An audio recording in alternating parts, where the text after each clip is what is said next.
To Primitive Organic Garden. Today we're going to be doing a very quick video update on how to pickle fresh produce from the organic garden. Primarily I like to pickle cucumbers and I like to pickle okra. I also like to pick hot peppers and pickle those. I got some cherry tomatoes. I have 5 or 6 different types of herbs and maybe a little bit of squash. First thing I'd like to talk about is why I make pickles. It does seem like a lot of work. Cucumbers at the store are fairly cheap. The reason I make pickles is because there are no commercially available dill pickles. There's a lot of different brands of pickles in the grocery store that try to pretend like they're dill pickles.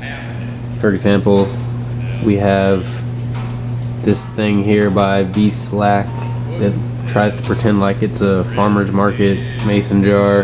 It says dill spears, but if we look on the ingredient label, there's no dill. It's just cucumbers and some other vegetables and some other stuff, maybe some dill flavoring. No dill. It says dill on the front, but there's no dill on the back. You're hard pressed to find a single brand of dill pickles that actually has dill in it. Mount Olive kosher dill. You look on the back, is there any dill? Of course there's not any dill. There might be some flavors, but there's no dill. There's food coloring. They put dill on the front, but there's no dill on the back. V-Slack again, zesty dill. Dill on the front. Let's see if there's dill on the back. Surprise, there's no dill on the back. There's just cucumbers and corn syrup and food coloring. This is what dill looks like. I'm gonna show y'all some dill. This is dill. Dill is a wonderful plant. It has an amazing intoxicating aroma to it. These are some dill flowers. When you're making pickles, you can use dill stems, dill leaves, dill flowers, and dill seeds. Other aromatic herbs that I'm going to be using in my pickles today is going to be basil. I got 5 different types of basil. I got lemon basil, I got Italian sweet basil, I got dwarf Greek basil, I got purple basil, opal, and I got purple ruffles basil. I also got 2 types of oregano, Greek oregano and Mexican oregano. I have 3 or 4 varieties of mint. I got some grapefruit mint, some spearmint, some apple mint. I got some hot peppers. I got a couple of purple pole beans. Some more basil here. And basically what I'm going to do is I'm going to take the cucumbers and slice them up real thin.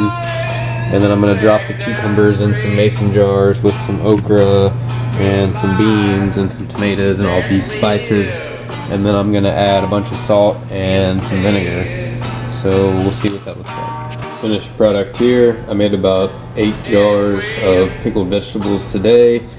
I use the same brine mixture independent of what I'm pickling. My brine mixture is always about 90% vinegar and 10% water. The 90% vinegar is usually a mix of about 70% cider vinegar and 30% white vinegar. I also use sea salt, I use Himalayan pink salt, I use black pepper, and then I use various herbs from my garden. This time I used lemon basil, sweet Italian basil, purple opal basil, purple ruffles basil, Greek oregano, Mexican oregano, and dill. So I made traditional dill pickles this time. In addition to the salt and herb from the garden mixture, I also usually add maybe a tablespoon of raw sugar to each jar, and then I shake the jars up really well. The pickles turn out to be very spicy because of the large amount of herbs that I use, and also the fact that I use nearly 90% vinegar plus a lot of salt. So that's pickles. I put those in the fridge and they last for at least a month or 2.